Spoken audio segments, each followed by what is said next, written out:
দর্শক, রেলের রানিং স্টাফদের কর্মবিরতির খবর নিয়ে চট্টগ্রাম রেলওয়ে স্টেশন থেকে সহকর্মী রাজীব বড়ুয়া যুক্ত ছিলেন এতক্ষণ। খুলনায় ট্যাঙ্ক লরি শ্রমিক ইউনিয়ন নেতাকে গ্রেপ্তারের প্রতিবাদে শুরু হওয়া ধর্মঘটের কারণে ১৬ জেলায় জ্বালানি তেল সরবরাহ বন্ধ রয়েছে।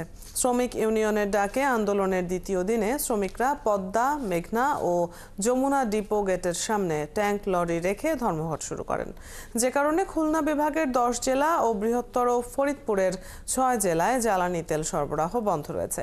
শ্রমিকরা জানান, শ্রমিক ইউনিয়ন নেতা আলী আজিমকে মুক্তি না দেয়া হলে ধর্মঘট চলবে।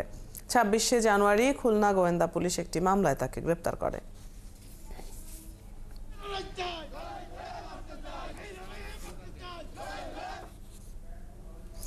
এই কর্মবিরতির খবর জানাতে এবারে ফরিদপুর থেকে যুক্ত হচ্ছেন সহকর্মী মনিরুল ইসলাম টিটো।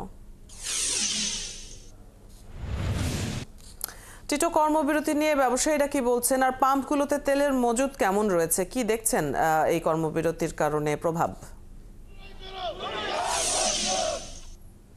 ট্যাঙ্ক লরি শ্রমিকদের এবং এই কর্মবিরতির আজকে কিন্তু তৃতীয় দিন। তো ফরিদপুরে কিন্তু এর প্রভাব পড়ছে। এরই মধ্যে শুরু করেছে ৩ দিন আগে থেকে কর্মবিরতি শুরু হলো, যে মজুদ ছিল সেই মজুদ কিন্তু অনেক পাম্পের এরই মধ্যে শেষ হয়ে গেছে এবং কিছু পাম্পে সামান্য কিছু মজুদ থাকলেও সেটি বেলা বাড়ার সাথে সাথে কমছে এবং তারা যেটি বলছেন যে আজকের মধ্যে এই মজুদ একেবারেই শেষ হয়ে যাবে।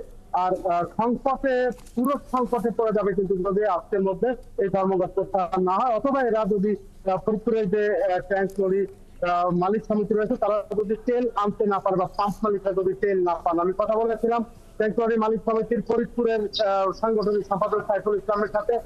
তিনি জানান যে এই ফরিদপুরের প্রায় ৪০টি ফিলিং স্টেশন রয়েছে এবং ৪০টি ফিলিং স্টেশনের তেল সরবরাহ করা হয় কিন্তু খুলনা থেকে তেল পাওয়া না গেলে তেল সরবরাহ করা সম্ভব হবে না। এবং আজকে আমরা সকালে বেশ কয়েকটি পাম্প ঘুরে দেখতেছি যে বিভিন্ন পাম্পে কিন্তু ডিজেলের যে মজুদ ছিল সেটি শেষ হয়ে গেছে এবং অকেন পেট্রোল সেগুলো মজুদেরও শেষ পর্যায়ে রয়েছে।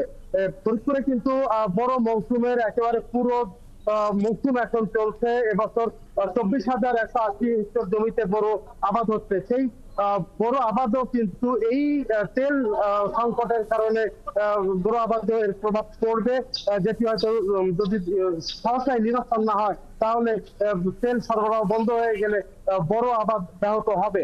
একই সাথে পরিবহন সেক্টরে কিন্তু এর প্রভাব পড়বে।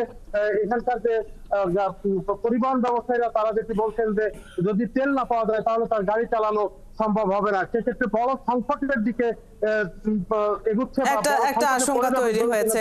টিটো, ধন্যবাদ, আপনি খবর রাখছেন এই কর্মবিরতির।